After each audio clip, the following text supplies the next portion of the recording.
Today we're going to look at Modern Romance by Aziz Ansari and Erik Klineberg. Texting, sexting, and more. How Aziz Ansari sees love in the 21st century. What's in it for you? See why love in the smartphone era presents totally new challenges. Did you find love? Did your parents? Your grandparents? We are all looking for love. We always did. Or did we? Chances are that your grandmother and grandfather found each other under very different and simpler conditions than the ones that are currently available to you. But how exactly has the quest for a life partner developed in the past century? Looking at love from generations ago all the way up to the smartphone dominated dating scenes of today, the following minutes have some answers. We will learn what made your grandmother neat, where people found love in Philadelphia in 1932, and how your smartphone will find you love.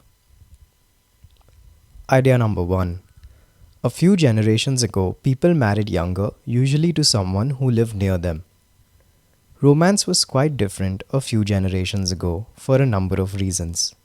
For one, people didn't have mobile phones and there was less access to public transportation. So they were more likely to find love in their immediate surroundings, their city, their neighborhood, or even their building. In fact, in 1932, 1 in every 6 people in Philadelphia married someone from their own block. 1 in 8 married someone from their building. Compare that with today.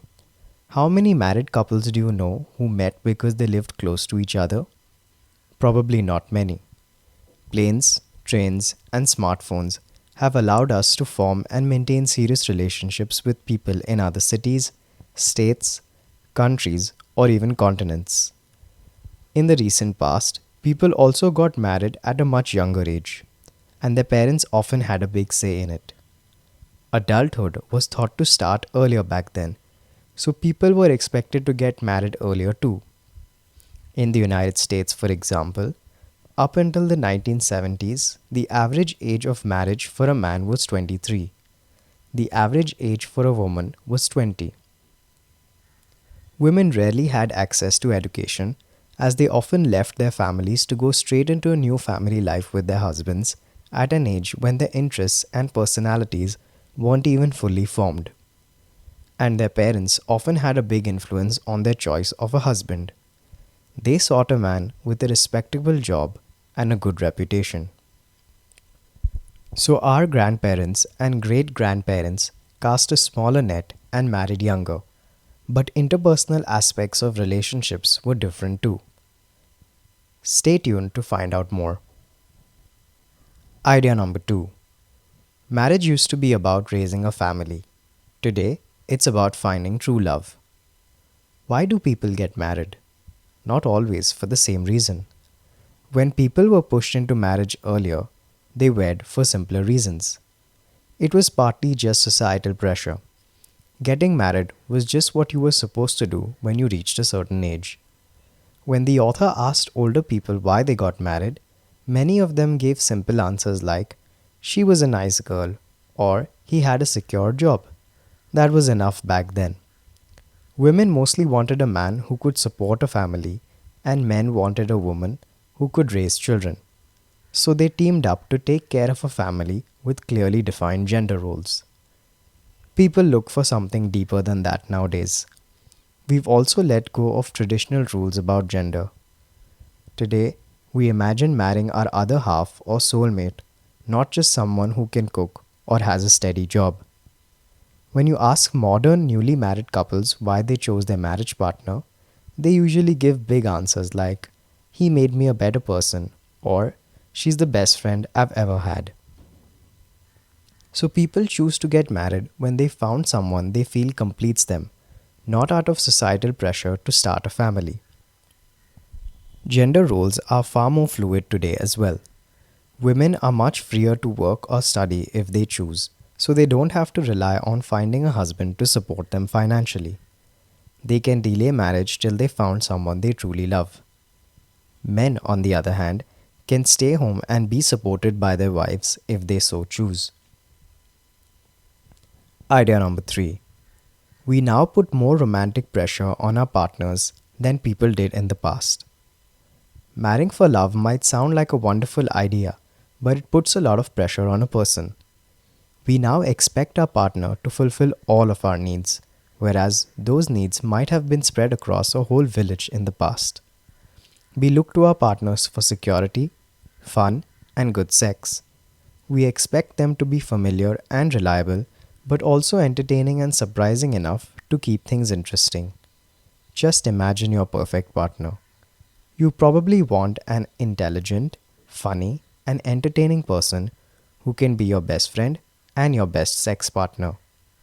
That may sound ideal, but it's a lot to expect from just one person, especially when they're expecting the same of you. The process of finding the right partner is also a lot more complicated than it was before. In the past, Betty could meet Tom at a school prom, then they could go to a concert and they might be married a few months later. That's because people were looking for security, stability, and to conform to societal norms, much easier goals to achieve. We want a lot more from marriage today, so it's much harder to find the right person. This is further complicated by the fact that we now have access to a much wider range of partners. Apps like Tinder and Bumble give you instant access to hundreds of single people. Former social limitations like location, age, and race matter less and less in the world of modern romance. This has its advantages, but it also makes it more difficult to settle down with one person because you always wonder if there's someone better out there. And you can take as much time as you like because we're no longer under societal pressure to get married before the age of 25. Idea number 4. Use online dating sites and apps to connect with people, then go out and meet them. Online dating can be frustrating and feel futile, but don't give up. Online dating is great if you do it right. First off, don't spend too much time online. Use dating sites to connect with people, then go out and actually meet them. Studies have shown that Americans spend an average of 7.5 hours per day in front of screen. For Europeans, it's 5 to 7 hours. That has a big impact on how we find love. Between 2005 and 2012, one-third of Americans claim to have found love through the internet. Not everyone's so lucky, however. A lot of people who try online dating spend more time in front of the screen than they do on actual dates. Consider the story of a 25-year-old named John, for instance. He spends hours on Tinder but never meets any of the women he flirts with. He just chats with them and feels frustrated with being single. Don't fall into that trap. Use Tinder and similar apps just to make appointments to meet in person. Also remember, the people you chat with are real people. Don't think of dating apps as a safe space to write whatever nonsense comes into your head. There's a human behind every profile you see. So don't send offensive texts like "nice tits, baby." Would you say that to a stranger in real life? Hopefully not. Speak to people on dating apps just as you would in the regular world. Be yourself, be polite, and be personable. Also, don't send out a generic mass message to a wide range of people either. No one likes to receive spam. Instead, look for a person with whom you share interests and talk about the things you have in common. Idea number 5. Focus on a small number of people and invest more time in getting to know them. Have you ever gone on a date but thought early on, nope, this person isn't for me, and wanted to get out of there? First impressions aren't always correct, however. Humans are complex creatures. It can take a while to get an accurate reading of one. It's hard to stay focused on one person when romantic options are nearly endless, so we tend to lose patience when dating around. We sometimes write a person off after just an hour or two or even less. That's quite harsh, considering how complicated each individual is. Imagine you're on a date and your partner is very quiet and nervous.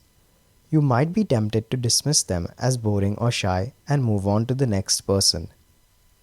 But maybe they're going through a difficult period and just need some time to warm up to you before they're confident enough to be outgoing. Why not give them more of a chance? Don't go on too many dates either. Spend time looking for people you really have something in common with, then focus on them. You'll exhaust yourself and run out of steam if you try to date every single person you match with on Tinder.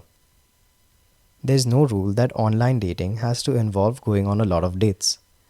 So instead of setting up 10 dates as soon as you start, why not set up 3 and focus on those people for a while before you try anyone else? If you're looking for something serious, it's worth spending more time on each person. Final summary. The key message in this book is: nowadays we expect a lot from our romantic relationships. Our partners have to make our lives feel complete, as well as being companions with whom to set up home and potentially raise a family. The internet has changed the way we find love, opening up a wide pool of potential partners which can make us reluctant to commit, especially when we're expecting perfection. So if you want to try online dating, focus on a small number of people with whom you share meaningful similarities. This is the end. Thank you.